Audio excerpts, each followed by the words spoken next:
Silakan duduk semua, saya bersyukur bisa berjumpa dengan Bapak Ibu Saudara. Dalam minggu ini, hari ini kita ada di weekend yang di hari Minggu yang padat gitu ya. Ketika tadi pulang ya sini sana harusnya 30 menit tapi bisa sampai 1 jam Bapak Ibu Saudara ya. Bersyukur companion saya sabar hari ini ya. Pak Randy membawa kita semua masuk jalan kucing ya. Enggak cuma ikuti tikus sudah Bapak Ibu Saudara ya. Sana sini tembusnya sana gitu ya. Kalau enggak macet di mana-mana. Saya sudah bilang sama Pak Randy saya harus pulang karena saya harus rest. Karena ini 4 kali dan ini yang terakhir Bapak Ibu Saudara. Karena itu perlu respon Anda lebih semangat daripada jemaat-jemaat yang sebelumnya gitu ya. Karena ini sudah yang terakhir. Nah sepanjang ini saya menyampaikan mengenai sikap hati menentukan mujizat. Seperti lagu ini yang kita pelajari, yang kita nyanyikan sama-sama. Bahwa mujizat itu Tuhan tuh pasti Tuhan kerjakan dalam kehidupan setiap kita, katakan amin. Mujizat Tuhan tuh pasti. Kenapa? Kita saja seorang orang tua yang gak sempurna. Kita saja sebagai manusia yang tidak sempurna. Kalau kita mengasihi seseorang, kita kasih yang terbaik Bapak Ibu Saudara semampu kita. Apalagi dia Bapak yang sempurna dalam hidup kita. Apalagi dia Bapak yang sempurna, tidak ada yang kurang dalam hidupnya. Karena dia pribadi, Allah itu sangat sempurna. Dia pasti menyiapkan yang terbaik buat hidupmu dan hidupku, katakan amin.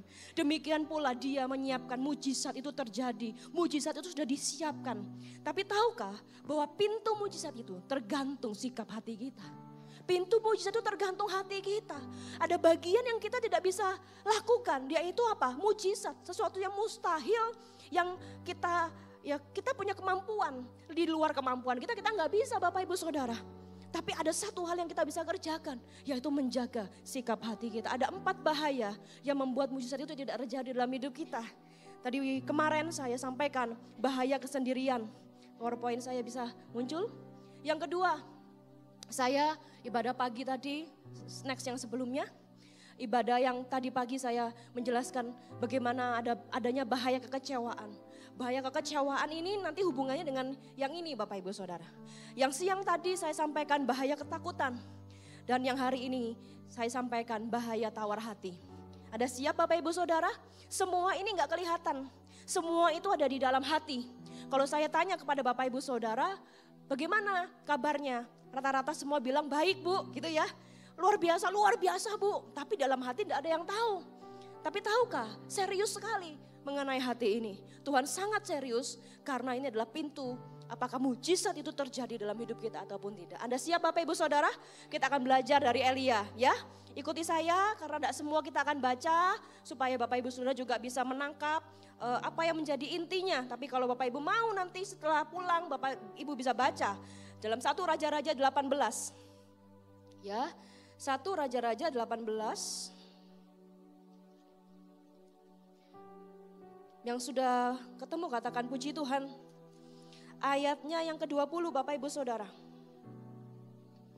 Ya, saya akan bacakan nanti Bapak Ibu setelah saya Bapak Ibu ya, tapi nanti akan saya bantu. Ahab mengirim orang ke seluruh Israel dan mengumpulkan nabi-nabi itu ke Gunung Karmel. Bapak Ibu Saudara baca ayat yang ke-22. 23. Lalu Elia, hanya aku seorang diri, padahal katakan 450 orang. Ya, kita next selanjutnya Bapak Ibu Saudara. Maka mereka memanggil lebih keras serta menoreh-noreh diri. Ini nabi-nabi yang 450 itu ya. Dengan pedang dan tombak seperti kebiasaan mereka. Sehingga darah bercucuran dari tubuh mereka. Jadi mereka ini memanggil Tuhannya mereka. Ada korban bakaran. Ketika kita baca tadi. Elia itu memanggil Bapak Ibu Saudara. Memanggil Raja Ahab itu. Nah ketika dia memanggil Raja Ahab itu. Elia itu bilang sama Raja Ahab. Panggil semua nabi Baalmu. Berjumlah berapa tadi Bapak Ibu Saudara? 450. Nah ketika berjumpa 450 mereka mulai perang versus antara 450 orang ini dengan satu orang Elia. Nah 450 orang ini sudah panggil gak ketemu, gak muncul apinya, gak muncul tandanya tuh korban bakaran itu harus habis. Harus dimakan api dan itu harus habis. Tapi api itu gak muncul dari pagi, siang, sore sampai petang, hampir petang. Mereka hampir sampai menoreh-noreh karena panggil dengan mulut itu gak bisa Bapak Ibu Saudara. Nah ini yang tadi kita baca, maka mereka memanggil lebih keras, serta menoreh-noreh diri dengan kebiasaan pedang dan tombak, seperti kebiasaan mereka, sehingga darah bercucur dari tubuh mereka. Bapak Ibu Saudara baca ayat ke-29, 2, 3.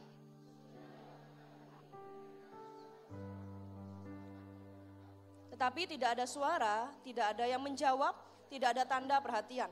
Kata Elia kepada seluruh rakyat itu, nah ini bagian Elia gitu ya.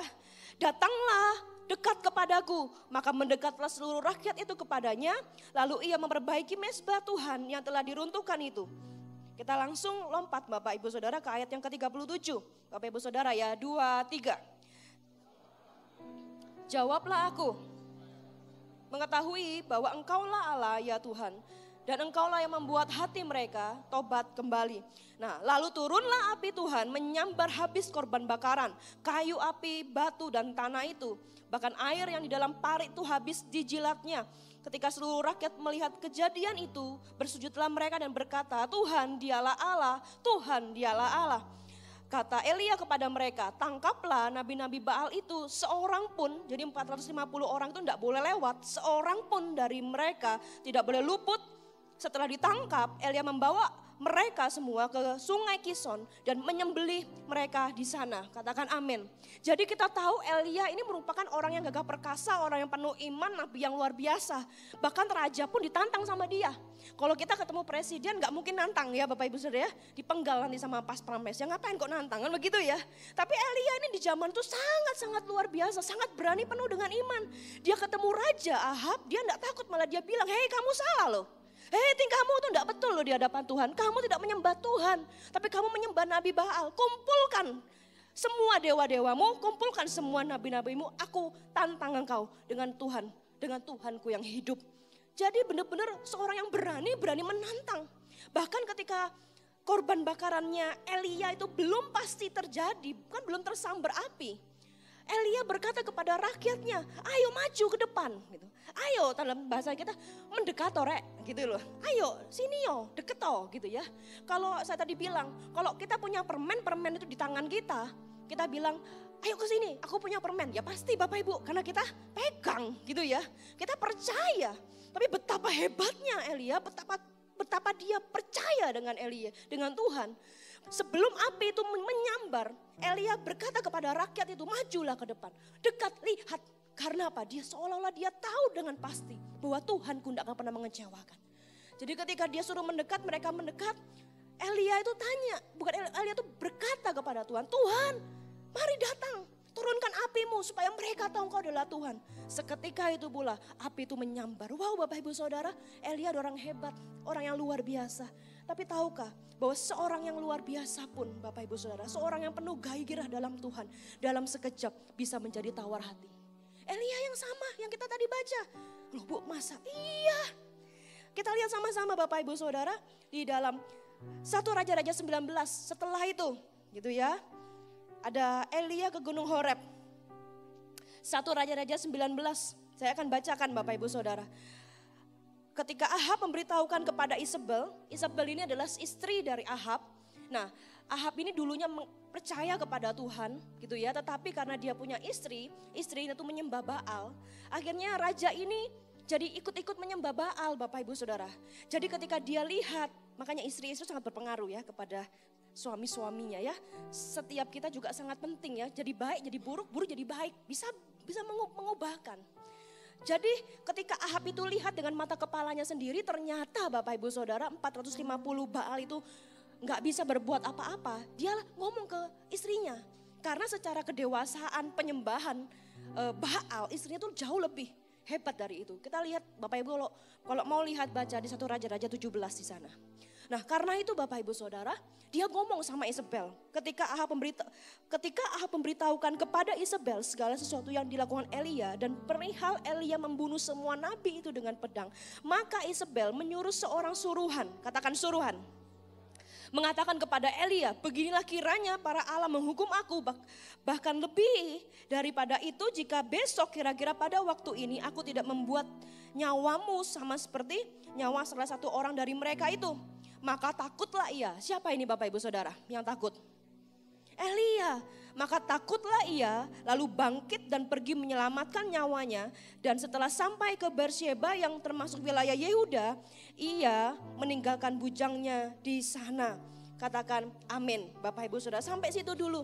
Kita tahu, selanjutnya satu lagi, tetapi ia sendiri masuk ke padang gurun sehari perjalanan jauhnya, lalu duduk di bawah pohon arar. Nah ini Bapak Ibu Saudara, ya kita baca sama-sama ya, 2, 3. Kemudian ia ingin mati, katanya, cukuplah itu sekarang ya Tuhan, ambillah nyawaku sebab aku ini tidak lebih daripada nenek moyangku. Bapak Ibu Saudara, tawar hati itu ketika Elia ngomong cukup gitu ya, wis cukuplah Tuhan. Ternyata aku tuh nggak lebih dari itu loh. Bayangkan Bapak Ibu Saudara, seorang yang gagah perkasa, seorang yang bergairah, tapi bisa ngomong sama Tuhan, wis cukup Tuhan. Wis gak usah pelayanan lagi, wis gak usah kekristenan lagi, gak usah agama-agama lagi, gak usah Tuhan-Tuhanan lagi. Wis cukup, dadak no pancet aja. Pernah Bapak Ibu Saudara kita mengalami ataupun kita dengar orang-orang yang mungkin merasa kecewa, merasa tawar hati, merasa bahwa ternyata semua itu ya biasa, gak usah terlalu dekat, gak usah terlalu baik, gak usah terlalu rohani seperti itu. Itu juga Elia alami loh Bapak Ibu Saudara. Kalau Elia yang nabi besar itu, yang di mana mata kepalanya itu melihat perkara-perkara dan melalui hidupnya Tuhan melakukan banyak mujizat. Dia bisa tawar hati, apalagi kita Bapak Ibu Saudara. Kita yang merasa kita ini manusia biasa. Berarti kita juga bisa rasakan hal yang sama. Kita juga pernah merasa, kita juga bisa merasakan tawar hati. Satu hal yang kita harus tahu, bahwa semua mujizat yang terjadi dalam kehidupan Elia dan semua mujizat yang terjadi dalam kehidupan kita itu semua karena Tuhan. Katakan amin. Bagian Elia itu adalah menjaga hatinya.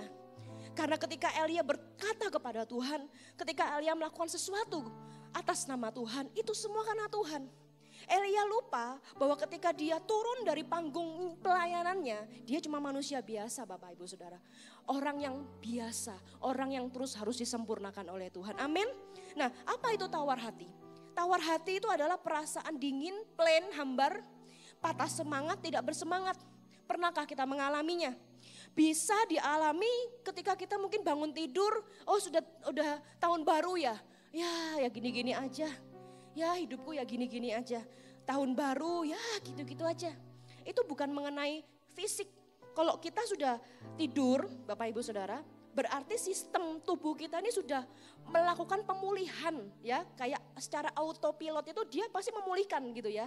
Contoh anak-anak saya aja kalau dia luka gitu ya, jatuh mungkin. Besoknya lukanya lagi lebih membaik. Benar apa benar Bapak Ibu Saudara? Mungkin tanpa obat gitu ya, luka-luka biasa. Mungkin jatuh, kesandung kayak gitu ya. Karena sistem tubuh kita itu beristirahat, dia ini akan menyembuhkan.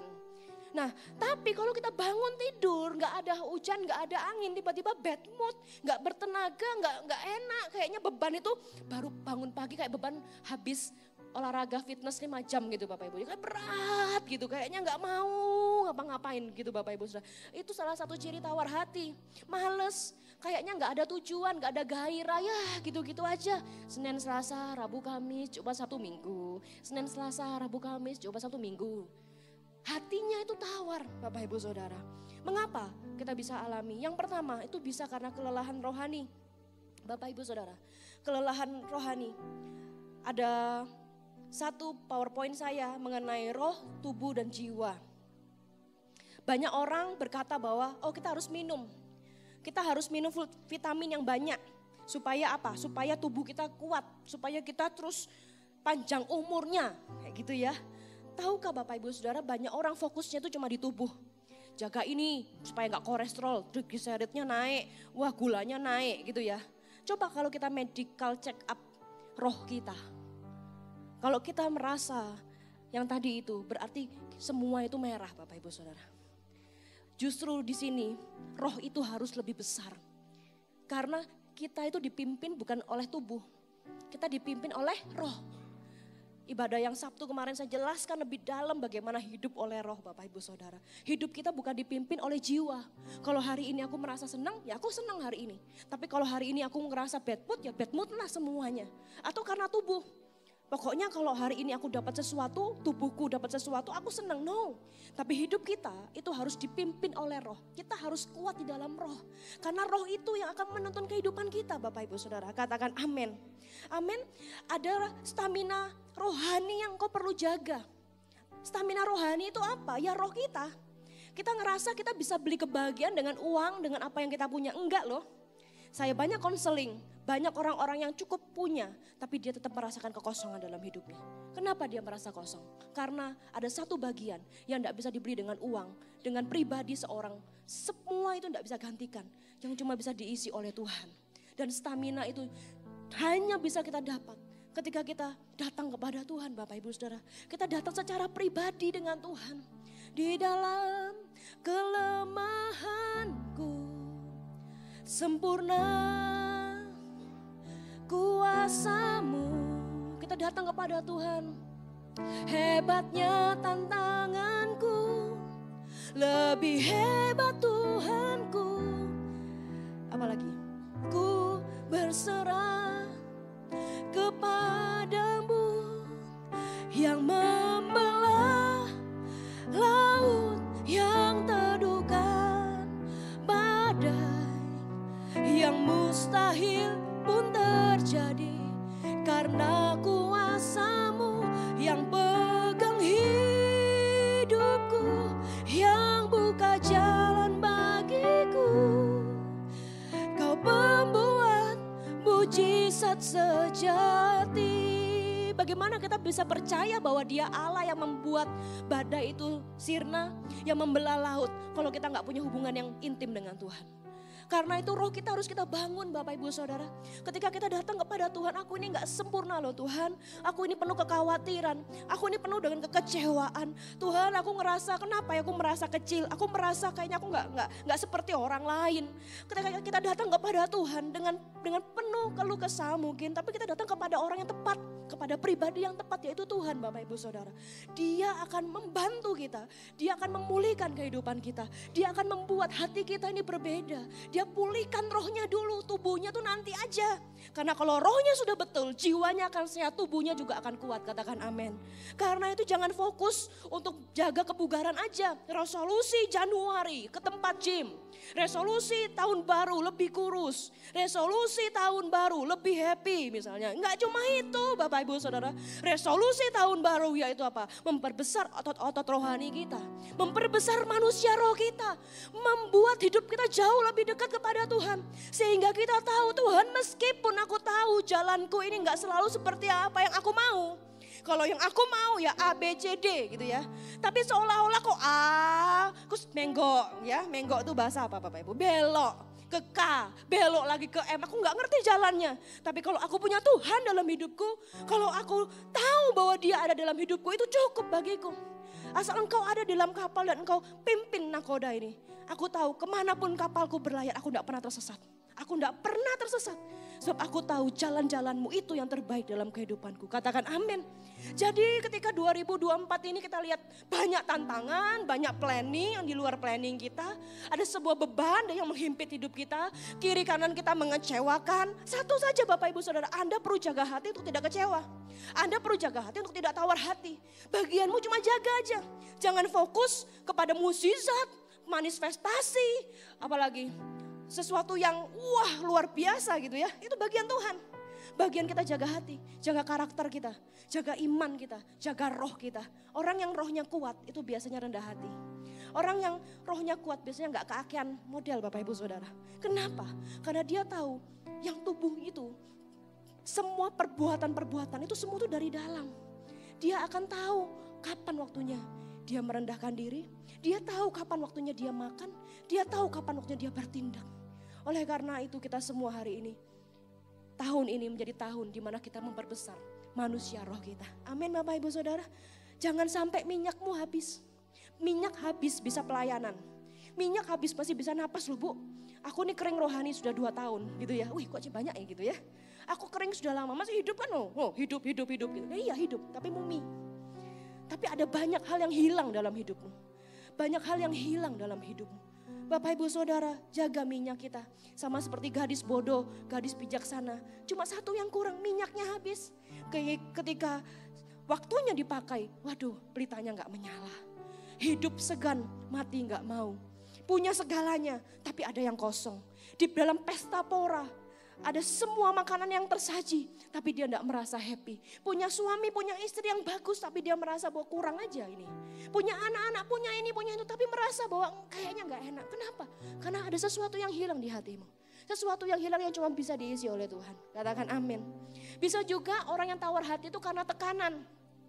Pelan-pelan hambar tanpa kita sadari. Sakit penyakit, kapan ya dijawab, kapan ya disembuhkan. Karena pekerjaan yang stuck mungkin Tuhan, kapan aku ini bisa sukses, kapan aku bisa. Sehingga dia menjadi tawar, menjadi tidak percaya, menjadi putus asa. Benar tak kamu Tuhan, benar tak Tuhan bisa pakai aku, benar tak Tuhan bisa jawab doaku. Juga bisa karena perasaan-perasaan yang dikecewakan. Sehingga dia menjadi orang yang tawar hati. Bapak Ibu Saudara, tawar hati adalah pintu utama dosa bisa masuk dalam hidupmu.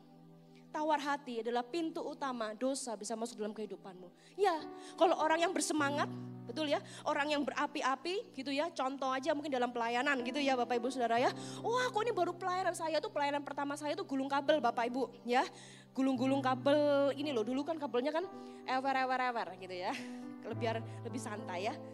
Kabelnya itu dulu harus digulung-gulung, karpet itu enggak seperti lantai ini, kita harus tata karpet dari Army of God gitu ya, dari ibadah pemuda pelajar.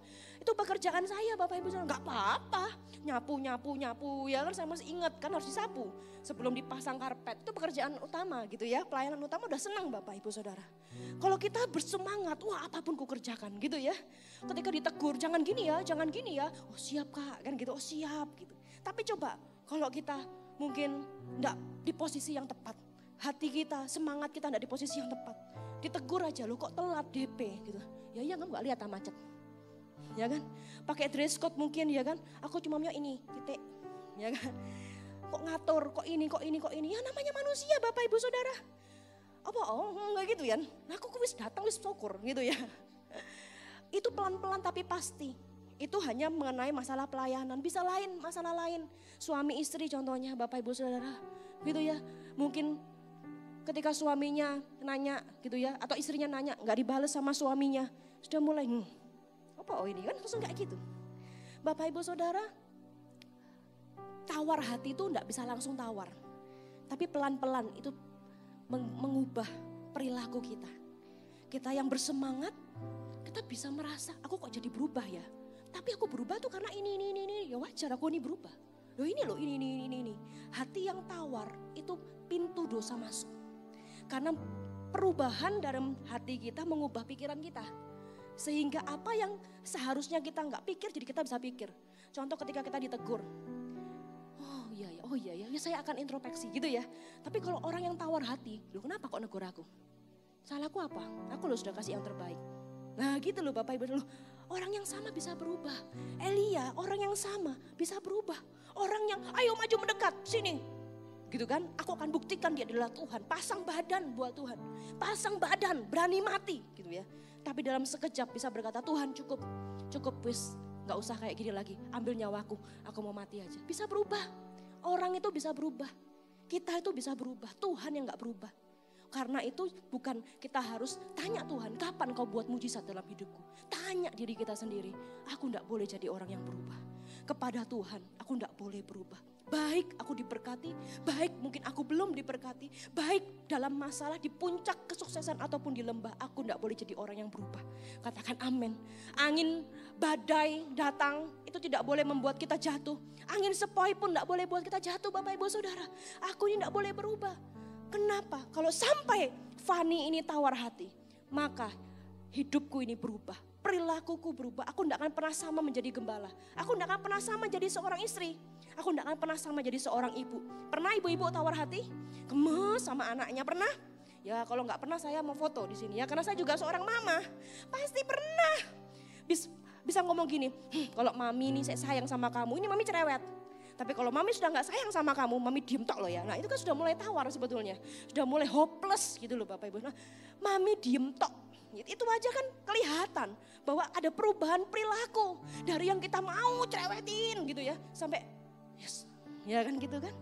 Itu hal yang sederhana parenting. Kita tidak jadi sama, kita tidak menjadi seorang mama yang sama kalau hati kita berubah. Oleh karena itu, kita harus pastikan hati kita tidak berubah di hadapan Tuhan. Amin Bapak Ibu Saudara. Kita harus pastikan kita tidak boleh jadi orang yang tawar hati. Gimana caranya Bu? Gimana caranya? Yang di luar itu tidak boleh pengaruh yang di dalam. Kita seolah-olah orang lain itu mengecewakan, kan wajar. Tapi tadi di dalam ibadah yang kedua saya bilang, tetapi kekecewaan dan juga tawar hati yang kau masukkan dalam hatimu itu tidak menambah apa-apa yang baik dalam hidupmu. Ya kan? Justru kan membuat si Fani ini berubah jadi orang lain. Orang yang gak perfect yang Tuhan sudah kasih. Oh ini loh seorang ibu gembala ini harusnya begini, tapi karena tawar hati, wes gak tahu. Oh seorang istri yang penyayang, seorang istri yang memberikan kehangatan dalam rumah tangga.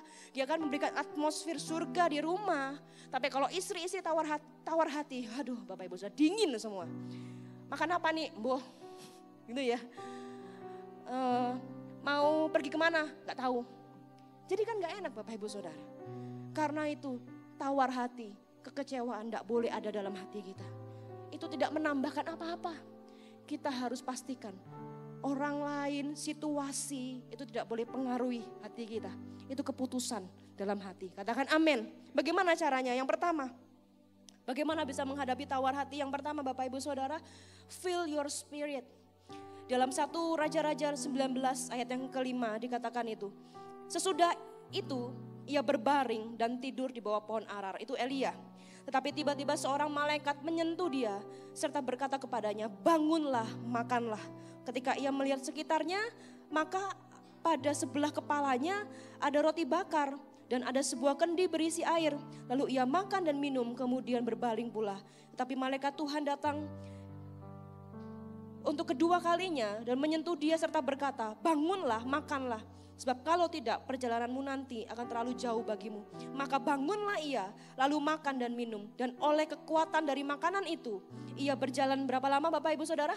40 hari, 40 malam lamanya sampai ke gunung Allah, yaitu gunung Horeb. Bapak Ibu Saudara, engkau perlu makan. Supaya bukan untuk kenyang, supaya engkau bisa berjalan 40 hari 40 malam. Makan bukan hanya untuk hari ini, oh hari ini aku baik-baik saja. Oh enggak ada masalah yang berarti suamiku baik, anakku baik, semua kerjaan baik gitu ya. Bukan untuk hari ini. Sampai 2 kali malaikat itu bangunkan, makan. Kenapa? Karena bukan cuma kamu kenyang hari ini, tapi supaya engkau bisa berjalan 40 hari lamanya. Supaya kita bisa siap, stamina kita siap melihat sesuatu yang kita jalani di tahun depan ini, di tahun ini Bapak Ibu Saudara, katakan amin. Ya, dikatakan di dalam 2 Korintus 4 ayat yang ke-16. 2 Korintus 4 ayat yang ke-16. Nah, ya dikatakan seperti ini, kita akan baca sama-sama ya Bapak Ibu Saudara. 2 Korintus 4 ayat yang ke-16.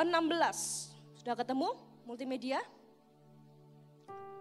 Ya, kita akan baca sama-sama dengan suara yang keras. Amin Bapak Ibu. 1, 2, 3. Sebab itu kami tidak tawar hati, tetapi meskipun manusia lahiriah kami semakin merosot, namun manusia batinia kami diperbarui dari hari ke sehari. Katakan amin. Bapak Ibu Saudara, engkau perlu diperbarui hari ke hari.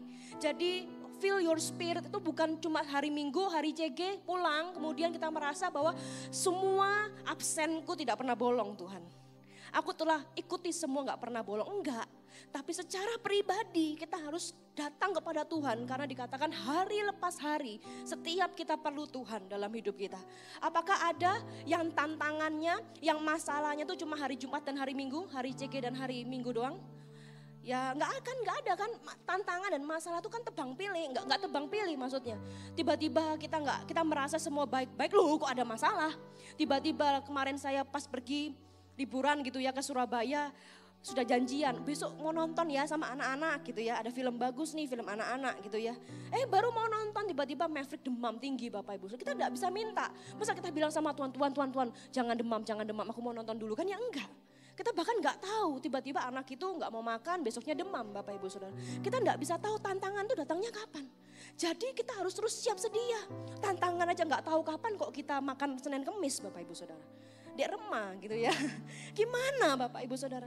Jaga stamina kita. Kita harus makan supaya diperbarui hati kita hari lepas hari. Katakan amin. Yesuslah obat penawar dari tawar hati itu. Dia memberikan kekuatan, mengisi hatimu. Yang patah disambung, yang mustahil bagi kita itu mungkin. Karena itu jangan cuma sekedar teori Senin Kemis saja. Tapi jadikan Yesus itu menjadi pengalaman. Jadi pengalaman dalam kehidupanmu. Sehingga ketika engkau menghadapi tantangan yang real dalam hidupmu, engkau pun tahu bahwa Jesus is real. Siapa percaya Tuhan itu nyata? Siapa? Jangan-jangan kita cuma lihat, ya itu kan katanya Alkitab Bu. Saya sih ya percaya-percayaan aja wis, saya yang penting ya wis pokoknya. Jangan. Tahun ini ekspektasikan engkau mengalami Tuhan kalau engkau belum pernah mengalami Tuhan. Karena Alkitab itu bukan teori. Bukan ketika kita sekolah, oh penjas, kes gitu ya. Gitu ya, sudah zaman berapa ini ya. Apa misalnya bermain bola kasti gitu ya. Bola kasti panjangnya segini. Kemudian kita ujian bola kasti, oh ya lapangan segini. Bukan. Tapi ketika kita mengenal Yesus, sama seperti yang kita rasakan, tantangan yang kita hadapi, Yesus juga nyata, senyata tantangan kita. Karena itu, ekspektasikan, resolusikan untuk kita mengalami Tuhan. Baik apa? Pengalaman itu sungguh-sungguh nyata dalam hidup kita. Apa katakan amin Bapak Ibu Saudara ya. Buka hati, doa. Ketika kita doa kepada Tuhan, mungkin masalahnya tidak selesai, tapi hati kita itu bisa berubah. Pikiran kita itu bisa berubah. Loh, masa bisa? Coba. Masa bisa alami? Masa bisa rasakan Bapak Ibu Saudara? Ketika saya lihat Pastor Philip gitu ya, ketika Anda mungkin lihat di tayangan awal tahun gitu ya. Bukan, tutup tahun ada yang lihat, streaming angkat tangannya ada ya. Nah sebagian besar gitu ya. Kita lihat bagaimana Pastor Philip itu bisa doa itu sampai tersungkur Bapak Ibu Saudara ya. Sampai seolah-olah itu sudah itu tidak ada tempat lagi, kalau ada lebih rendah itu ya mau lebih rendah lagi gitu. Saya tahu itu saat teduhnya memang seperti itu, nggak mungkin ya tiba-tiba nggak saat teduh tiba-tiba begitu ya, buat apa ya Bapak Ibu Saudara, yang nggak enak dipandang memang. Tapi ketika kita berdua dengan Tuhan ya, seolah-olah Bapak Ibu Saudara semua hal itu tercurah gitu loh. Ketika kita tutup, kita kunci dan kita sungguh-sungguh nyari Tuhan, loh Bu suaraku fals denger MP3. Bu aku nggak bisa ini. Tenang aja, enggak usah mikir harus genjreng gitar, keyboard gitu ya. Enggak semua bisa. Yang penting sikap hati, kita mau sungguh-sungguh sama Tuhan. Ketika itu Bapak Ibu Saudara, tahukah semua beban tuh kayaknya tumpah di sana. Dan kalau ada tempat yang terendah itu, kita bisa sampai sujud, sampai gitu ya. Sampai semua bisa nangis di sana. Apalagi kalau kita punya beban. Seringkali ada satu TL gitu ya, ngomong gini sama saya, Bu kalau annual meeting, gitu ya, kayak kita mau annual meeting. Kenapa ya Bu Fani itu nangis terus? Nangis itu sampai nangis gitu ya. Wah dititeni nanti ya enggak, tapi saya sudah enggak nangis loh, enggak ya. Tapi ada kalanya nangis itu sampai kita enggak bisa jelaskan gitu ya. Ada satu beban itu yang keluar Bapak Ibu Saudara, karena Roh Kudus itu Roh penghibur, dia membantu kita untuk kepada hal-hal yang enggak bisa terucapkan oleh kita Bapak Ibu Saudara. Nangis sampai 2 pro bahasanya ya. Sampai nangis gitu ya. Dan kita cuma minta satu, Tuhan Engkau aja yang kuinginkan. Bukan jawaban doa, bukan yang lain, tapi Engkau saja. Isi hatiku ini Tuhan, isi hatiku ini. Mungkin dunia ini coba untuk mengalihkan. Mungkin ada sesuatu hal yang mencoba mengalihkan. Tantanganku besar, ada masalah yang besar. Tapi lebih dari jawaban itu, aku cuma butuh Engkau ya Tuhan. Bapak Ibu Saudara, Engkau perlu itu. Perlu masuk dalam kamar doamu sendirian. Nggak ada titip doa. Ini bukan hubungan titip doa, tapi ini hubungan pribadi dengan Tuhan. Dan kemudian ketika engkau keluar dari kamar doamu, engkau masih sama, masalahnya masih sama, tapi engkau menjadi pribadi yang berbeda. Hatimu tuh diisi, hatimu tidak lagi tawar, sebab engkau ketemu dengan Tuhan, Sang Penawar itu. Katakan amin. Yang kedua Bapak Ibu Saudara, ya dikatakan di 2 Korintus 4, ya ini, gak apa-apa, PowerPoint gak apa-apa ya, ya. Rest aja boleh, rest itu boleh gitu ya. Kita boleh, aduh Bu aku capek. Tawar hati itu kan seringnya ngomong capek, cukup gitu ya. Aku cukup gitu, aku enggak mau ini, enggak mau itu, cukup ya. Capek itu normal, tetapi enggak boleh quit. Ini berlaku buat kita semua. Jangan tergesa-gesa. Cukup. Enggak gereja-gerejaan. Cukup. Enggak Tuhan-Tuhanan. Cukup. No ya. Karena Bapak Ibu Saudara, kita lihat dulu di 2 Korintus 4 ayat yang ke-17. Ini Paulus yang bicara gitu ya. Dikatakan seperti ini. Sebab penderitaan ringan, penderitaan ringan. Emang Paulus punya penderitaan cuma ringan? Enggak loh, penderitaan Paulus itu berat loh Bapak Ibu Saudara. Siapa yang mau gantikan penderitaannya Paulus? Tapi Paulus berkata, sebab penderitaan ringan yang sekarang ini mengerjakan bagi kami kemuliaan yang kekal, yang melebihi segalanya jauh lebih besar daripada penderitaan kami. Bapak Ibu Saudara tahukah apa penderitaan ringan itu apa? Ayo kita lihat yuk di dalam 2 Korintus 11 ayat yang ke-23. Kita lihat 2 Korintus 11 ayat yang ke-23 Bapak Ibu Saudara. Anda bersama dengan saya, amin. Apakah penderitaan ringan Paulus ini? Apakah mereka pelayan Kristus? Aku berkata seperti orang gila, aku lebih lagi. Aku lebih banyak berjadi lelah, lebih sering dalam penjara, didera di luar batas, kerap kali dalam bahaya maut. 5 kali aku disesa oleh orang Yahudi, setiap kali 41 pukulan. 3 kali aku didera, 1 kali aku dilempari dengan batu, 3 kali mengalami kapal karam. Sehari semalam aku terkatung-katung di tengah laut. Dalam perjalanan aku sering diancam bahaya banjir, bahaya penyamun, bahaya dari pihak orang Yahudi dan dari pihak orang-orang yang bukan Yahudi, bahaya di kota, bahaya di padang gurun, bahaya di tengah laut, bahaya dari pihak-pihak saudara-saudara palsu. Aku banyak berjadi lelah dan bekerja berat. Kerap kali aku tidak tidur, aku lapar dan dahaga. Kerap kali aku berpuasa, kedinginan dan tanpa pakaian. Dan dengan tidak menyebutkan hal yang lain, urusanku sehari-hari, yaitu memelihara semua jemaat-jemaat. Ada yang mungkin lebih ringan dari itu, kita semua. Tapi Paulus bisa berkata, penderitaan ringan. Kita baca lagi ya. Duh kok yang benar ya? Dikatakan sebab penderitaan ringan yang sekarang ini mengerjakan bagi kami kemuliaan yang kekal. Bapak Ibu Saudara, banyak di antara kita yang tawar hati melebih-lebihkan permasalahan. Melebih-lebihkan persoalan. Seolah-olah kita ini paling dikucilkan, paling sengsara. Paulus mengajarkan, enggak usah diperbola, say. Ya, santai aja say gitu ya. Kalau kita diberkati, banyak kita santai, tapi kalau kita terima tekanan, oh Tuhan di mana engkau? Gitu ya, seolah-olah kita paling berat gitu ya, seolah-olah aku udah mau karam gitu. Belajar dari Paulus, kalau kita punya masalah, jangan langsung duar gitu, jangan langsung lihat, wah gunungnya gede gitu Bapak Ibu.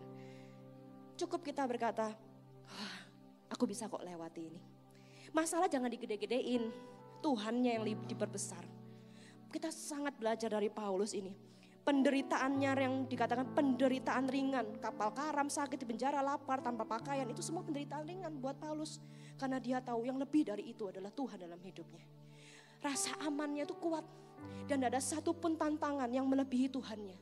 Karena itu kalau kita punya masalah di tahun ini, jangan keburu-buru quit, jangan keburu-buru kecewa, jangan keburu-buru tawar hati, jangan keburu-buru aku berkata enggak Tuhan-Tuhanan, enggak pelayanan, ya sudah ya, lu gua N gitu ya.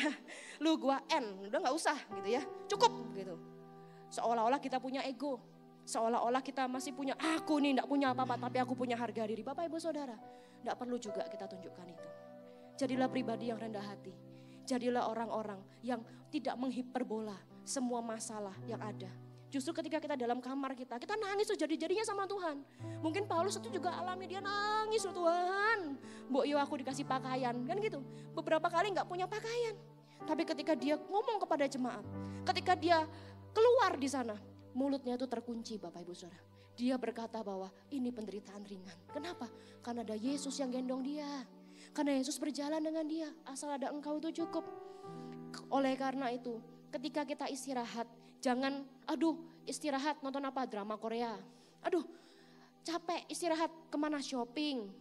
Istirahat kemana? Hobi. Itu semua baik, tapi itu tidak menyembuhkan Bapak Ibu Saudara. Kalau kita mau istirahat, itu kita datang kepada Tuhan. Itu tidak ada tempat lain. Rest itu enggak cuma tubuh yang rest, pikiran yang rest. No, jiwa dan roh kita itu yang lebih harus rest sama Tuhan. Ketika kita datang rest dalam hadirat Tuhan, kita bisa melihat dari sisi yang lain. Kita bisa melihat dari sisi yang lain seolah-olah Bapak Ibu Saudara masalahnya itu sama, tapi masalah jadi kecil loh. Sudut pandangnya tuh jadi kecil. Makanya ketika Paulus itu bisa berbicara penderitaan yang ringan, padahal kita tahu itu nggak ringan. Kenapa? Karena ada perubahan sisi yang dilihat oleh Paulus ketika dia ketemu dengan Tuhan, ketika dia rest di tempat yang benar, ketika dia nggak cuma sekedar cari pakaian, cari makan, yang penting dia selamat. Dia nggak pikirkan itu. Dia pikirkan apa yang Tuhan mau dalam hidupnya. Dan ketika dia rest dalam hadirat Tuhan, dia tahu, oh semua yang kuhadapi ternyata ini penderitaan yang ringan. Sebab memberikan dampak yang kekal. Dia tahu bahwa apa yang kualami ternyata ada mahkotanya di depan. Oh, apa yang kualami ternyata tidak pernah sia-sia. Amin. Karena itu kalau dalam suasana yang galau, suasana yang seolah-olah emosi, yang tawar, yang seolah-olah kita tahu ini bukan aku ini bukan aku nih. Tapi kenyataannya logikanya A kuadrat tambah B kuadrat sama dengan C kuadrat. Gak usah dipikir Bapak Ibu. Kalau sudah bulat di sana logikanya sudah main. Rest dulu aja. Gak usah marah, gak usah bilang quit, gak usah, diam dulu. Justru orang yang suka marah, dar sebetulnya itu gak dewasa. Datang kepada Tuhan. Tuhan kok gini ya? Aku kok jadi begini ya? Kenapa ya Tuhan? Datang kepada Tuhan. Tuhan yang akan menjamah engkau Bapak Ibu Saudara. Amin. Dan yang terakhir Bapak Ibu Saudara, Anda diberkati. Ya, kalau kita yang tadi ya, kalau kita dikatakan satu lagi ya, kalau kita itu mau keluar ketika keputusan itu, ketika hati kita nggak betul, keputusan yang kita ambil itu bukan keputusan yang benar. Nah ini yang saya tadi omongkan, tidak objektif. Dan kalau kita tidak objektif, biasanya kita akan menyesali Bapak Ibu Saudara. Pernah kita menyesal, duh kok kenapa ya aku marah-marah, duh kenapa ya kok aku begitu. Nah jangan lakukan ya. Dan yang ketiga Bapak Ibu Saudara, selalu ada jalan, selalu ada pengharapan. Dikatakan dalam Amsal ya 23 ayat yang ke-18. Amsal 23 ayat yang ke-18. Amsal 23 ayat yang ke-18. Karena masa depan sungguh ada dan harapanmu tidak akan hilang. Orang yang tawar hati itu dia tidak bisa lihat masa depan. Orang yang tawar hati itu melihat masa depan itu ya itu enggak indah gitu loh. Sehingga Elia berkata cukup Tuhan, nggak usah begini lagi. Cukup aku mau mati aja. Tapi kalau kita tahu kita punya Tuhan dalam hidup kita, kita akan tahu bahwa semua tantangan itu akan ada selesai. Masalah itu ada kadaluarsanya. Pernah Bapak Ibu Saudara ngalami masalah, mungkin masalah ekonomi misalnya ya. Saya pernah ngalami yang namanya kekurangan, saya pernah. Semua yang kurang lebih itu semua sudah pernah lah ya. Saya pernah alami yang namanya kekurangan. Tapi tahu nggak, ternyata ketika saya menoleh ke belakang, oh ternyata aku bisa ya alami itu. Anda mungkin pernah mengalami yang namanya tekanan yang mungkin saat itu berat bagi Anda. Tapi ternyata ketika Anda lakukan, Anda jalani, oh selesai.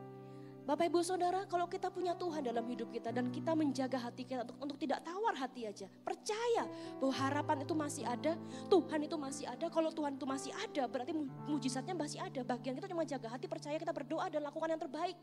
Bukan berarti kita cuma doa kemudian selesai. No, cari caranya. Selesaikan masalahnya. Tapi kita tahu bahwa ketika kita melangkah satu langkah, dia bisa mengerjakan 3 langkah di depan. Katakan amin. Tetap kita harus ambil langkah. Tetapi yang satu hal itu, pengharapan itu tidak boleh hilang dalam kehidupan Anda dan saya. Katakan amin. Jadi Bapak Ibu Saudara, masalah itu akan membuat kita menjadi pribadi-pribadi yang tekun. Katakan tekun. Ya, pribadi yang tekun. Tekun itu maksudnya gimana? Kalau kita itu jatuh, kita akan bangkit lagi. Kalau kita belum keluar, kita akan coba hadapi. Kalau kita takut, kita akan lawan dan kita hadapi. Sehingga kita jadi orang-orang yang berubah. Orang-orang yang mungkin dikatakan terlatih di dalam sebuah masalah. Dan kalau kita sudah tekun Bapak Ibu Saudara, muncullah yang namanya mujizat itu terjadi dalam kehidupan setiap kita. Katakan amin. Amin Bapak Ibu Saudara. Ya, ayo sama-sama kita bangun di tahun ini. Kita mau berkata kepada Tuhan, di tahun ini aku akan mulai dengan pengharapan bersama dengan Tuhan.